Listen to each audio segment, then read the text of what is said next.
نحمده ونستعينه ونستغفره ونؤمن به ونتوكل عليه ونعوذ بالله من شرور أنفسنا ومن سيئات أعمالنا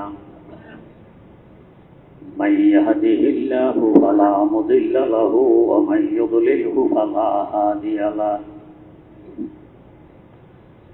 ونشهد أن لا إله إلا الله وحده لا شريك له ونشهد أن سيدنا ونبينا ومولانا محمدا عبده ورسوله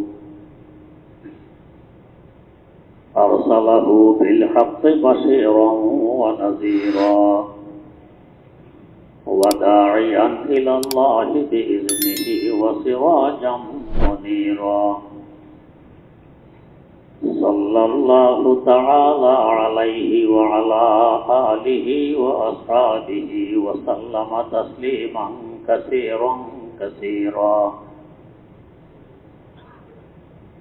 أما بعد فأعوذ بالله من الشيطان الرجيم بسم الله الرحمن الرحيم وإذ قال إبراهيم رب اجعل هذا بلدا آمنا وارزق أهله من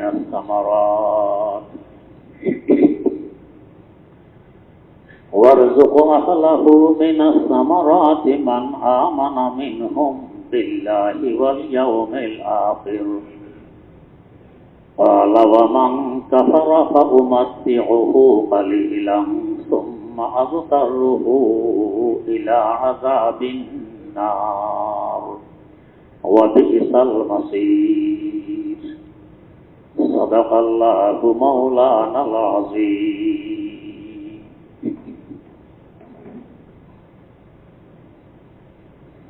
হজের তাৎপর্য সম্পর্কে আলোচনা করতে গিয়ে বাইতুল্লাহ শরীফের নির্মাণ কিভাবে হলো এই সম্পর্কে আলোচনা চলছে। বাইতুল্লাহ শরীফ মক্কা নামক নগরীতে অবস্থিত। আল্লাহর পয়গম্বর খলিল খুদা সাইয়্যিদানা হযরত ইব্রাহিম আলা নবিয়িনা ওয়া আলাইহিস সালাতু ওয়াস সালাম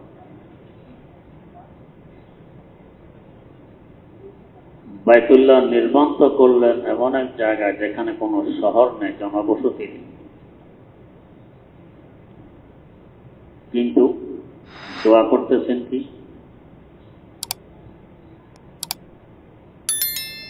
وَإِذْ قَالَ إِبْرَاهِيمُ رَبِّ اجْعَلْ هَذَا بَلَدًا آمِنًا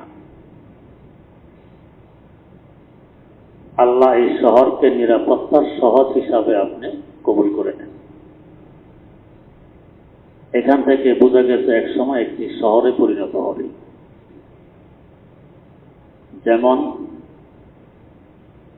মেরাজের ঘটনা বর্ণনা করতে গিয়ে আল্লাহ পাক বলেছেন সুবহানাল্লাযী আসরা বিআবদিহি লাইলাম মিনাল মাসজিদিল হারাম ইলাল মাসজিদিল আকসা। পবিত্রতা ওই সত্তার যিনি সফর করাইয়েছেন তার একজন বান্দাকে মসজিদে হারাম থেকে বাইতুল মুকাদ্দাস পর্যন্ত। অথচ তিনি সফর করেছেন হযরত উম্মে হানি রাদিয়াল্লাহু আনহার ঘর থেকে। এটা মসজিদ ছিল না,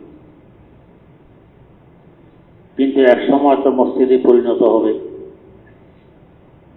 আল্লাহ পাক প্রথমে বলে দিয়েছেন এটা মসজিদে হারাম। এখন তো ওই জায়গা মাসাফের ভিতরেই পড়ে গেছে, যেখানে তাওয়াফ করে সেখানে। এক সময় ছিল বাইরে উম্মে হানির ঘর। যেহেতু অদূর ভবিষ্যতে মসজিদে পরিণত হবে, আল্লাহ পাক আগে বলে দিয়েছেন মসজিদে হারাম থেকে সফর করানো হয়েছে। তো মক্কায়ে মুকাররমা এক সময় প্রসিদ্ধতম একটি শহরে পরিণত হবে। আগে আল্লাহর পয়গম্বর বলে দিয়েছেন হাযা বালাদান আমিনা, নিরাপত্তার শহর। শুধু নিরাপত্তা আছে, থাকা খাওয়ার ভালো ব্যবস্থা নেই। এই শহরে মানুষ কিভাবে থাকবে? থাকবে না, শহর বিরান হবে। আল্লাহর পয়গম্বর হযরত ইব্রাহিম আলাইহিস সালামের বিচক্ষণতা, দোয়া আরেকটু বাড়াই দিলেন, ওয়ারযুক আহলাহু মিনাস সামারাত। যারা এই শান্তির শহরে বসবাস করবে, নিরাপদে বসবাস করবে, আল্লাহ এদের রিজিকেরও ব্যবস্থা করে দেন। কিন্তু পুরা এলাকা হলো পাথর আর পাথর, পাহাড় আর পাহাড়, ক্ষেত খামার করার মতো উপযোগী এই জমি নয়। তাই আগে বলেছে মিনাস সামারাত, রিজিকের ব্যবস্থা করবেন ফল ফুরুট থেকে। ওদের প্রধান খাদ্য খেজুর এবং রুটি। রুটিও গম গাছের, জব গাছের একটা ফল। তখন থেকে নিয়ে আজ পর্যন্ত এই শহরে কখনো ফল ফ্রুটের খাদ্যের অভাব অনটন দেখা দেয়নি। 4000 বছর আগের এই দোয়া আল্লাহ পাক কিভাবে কবুল করে নিয়েছেন। হজ ছাড়াও এই শহরের বাসিন্দা ব্যতীত লক্ষ লক্ষ সারা দেশের মানুষ এখানে সবসময় থাকে, উমরা করতে আসে যায়। হজের সময় তো কথাই নেই, 50, 60, 70, 80 লক্ষ পর্যন্ত মানুষ অতিরিক্তভাবে এখানে আসে। আমাদের টঙ্গীর ইজতেমা মাত্র 3 দিনের, এরপরও আশেপাশে কি অবস্থা হয় এই 3 দিনে? ব্যাগ, কাদা, ময়লা, আবর্জনা কত কিছু জমে যায়। আর সেখানে সারা জীবন অতিরিক্ত লক্ষ লক্ষ মানুষের আনাগোনা, কোথাও ময়লা নেই, আবর্জনা নেই, পরিষ্কার পরিচ্ছন্ন, খাবারের কোনো অভাব নেই, ফল ফ্রুটে ভরা পুরা শহর পয়গম্বরের দোয়ার ফল, ওয়ারযুক আহলাহু মিনাস সামারাত। তবে পয়গম্বর কথা বোঝেন, এই ঘরের দিকে ফিরে যারা ইবাদত করবে, ঘরে যারা ইবাদত করবে, এরা তো হবে মুমিন মুসলমান। অতএব বলে দিলেন, মান আমানা বিল্লাহি ওয়াল ইয়াউমিল আখির, আল্লাহর উপর বিশ্বাস স্থাপন করে এবং কিয়ামতকে বিশ্বাস করে, এক কথায় মুমিন। মুমিনদেরকে রিজিকের ব্যবস্থা করুন, নিরাপদের ব্যবস্থা ও রিজিকের ব্যবস্থা, এটা মুমিনদের জন্য। আল্লাহ রাব্বুল আলামিনের রহমত বড় প্রশস্ত। আল্লাহ বলেন, খলিল দোয়া তো কবুল হয়ে গেছে ঠিক, তবে একটু বেশি কবুল হয়ে গেছে। সেটা কি? ক্বালা ফাউমাত্তিউহু ক্বালিলা ওয়ারযুক আহলাহু মিনাস সামারাতি মান আমানা মিনহুম বিল্লাহি ওয়াল ইয়াউমিল আখির ক্বালা ওয়া মান কাফারা ফাউমাত্তিউহু ক্বালিলা। আল্লাহ পাক বলেন যে আমি আল্লাহ রহমত অনেক প্রশস্ত। এই রিজিক শুধু মুমিনের জন্য হবে না, কাফের মুশরিকেরাও পাবে। এদের পাওয়ার এক কারণ তো হইল এরাও আমার বান্দা, যদিও আমাকে মানে না। অনেক সময় দেখবেন ছেলে আব্বাকে মানে না, বেয়াদবি করে, উল্টা পাল্টা করলে আব্বা ধমক দিয়ে ছেলেকে ঘর থেকে বের করে দেয়। তোর এ ঘরে জায়গা নেই, খাওয়া দাওয়া বন্ধ, কই থাকবি, কি খাবি তুই জানিস। বাপ হিসাবে ছেলের আদব তরবিয়তের লক্ষ্যে গোসাত করে ছেলেকে বের করে দেয়। কিন্তু এদিকে ছেলের জন্য মায়া মহব্বত, স্নেহ, ভালোবাসা কি পরিমাণ থাকে বাপেই বোঝে, মায়েই বোঝে। ছেলের মাকে আবার ডেকে চুপে চাপে বলে দেয়, আরে না খাই তো মরবে, পিছন দিয়ে ডেকে চারটা খাওয়াই দাও। আদব তরবিয়তের জন্য, শিক্ষার জন্য বাপের দায়িত্ব পালন অর্থে তো বাপ গোসা করলেন। কিন্তু বাপের মহব্বতের বহিঃপ্রকাশ ছেলের মাকে ডেকে আবার বলে একটা খাওয়াই দাও। তো আল্লাহ রাব্বুল আলামিনের কিছু বান্দা আছে নাফরমান, কাফের, মুশরিক, নাস্তিক, মুরতাদ, আল্লাহকে মানে না, কিন্তু সৃষ্টি তো আল্লাহ। তাই বলেন ওমান কাফারা ফাউমাত্তিউহু কালিলা, যারা আমাকে মানে না, কাফের, মুশরিক, নাস্তিক, মুরতাদ, এরাও পাবে তবে কম, মুমিনের তুলনায় কম। তো আমরা দেখি আরো বেশি কাফের মুশরিকদের কাছে সয় সম্পদ অনেক ক্ষেত্রে বেশি, আল্লাহ পাক বলেন কম। তো এর কারণ হলো ইন্নামা দুনিয়া ওয়া মা ফিহা কালিল, গোটা দুনিয়া এবং দুনিয়াতে যা কিছু আছে সব কিছু বাস্তবে কম। হাদিস শরীফে আছে লাউ কানাতিদ দুনিয়া ইনদাল্লাহি জানাহা মাউদাতিন মা সাকা কাফিরাম মিনহা শারবাতা মা, গোটা দুনিয়া যদি আমার আল্লাহর দৃষ্টিতে একটা মশার পাখা পরিমাণ মূল্য রাখত, মশার পাখা, আমরা খালি চোখে মশার পাখা দেখতেও পাই না, এত বারিক, এত পাতলা, এত ছোট্ট, পুরো দুনিয়া যদি এটিরূপ মূল্য রাখত, কোন নাফরমান, কাফের, মুশরিক, নাস্তিক, মুরতাদকে এক ফোঁটা পানীয় পান করার অধিকার দিতেন না। এটা এর থেকেও তুচ্ছ, এখান থেকে খেলো কি না খেলো কি। আদিমে জমি সফরায়ে আমে উস্ত, আদিমে জমি সফরায়ে আমে উস্ত, চে দুশ্মন বরে খানায় আগমা চে দোস্ত। দস্তরখান বিছিয়ে রেখেছেন, দোস্ত আসলো খেতে পাবে, দুশ্মন আসলেও খেতে পারবে, কারো বাধা নিষেধ নেই। তো যেহেতু দুনিয়া এবং দুনিয়াতে যা কিছু আছে এটা শুধু কম না, অতি কম, স্বল্প, এই হিসাবে এরাও খেয়ে যাবে, অল্প খেলে কিছু আসে যায় না। আপনার বাড়িতে বিশাল বড়ই গাছ, আম গাছ,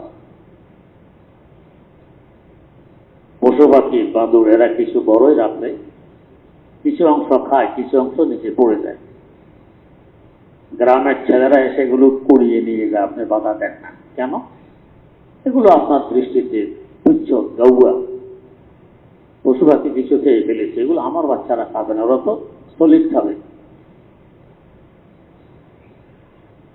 বাধা দেন না কেন? আপনার কাছে এগুলোর মূল্য নেই।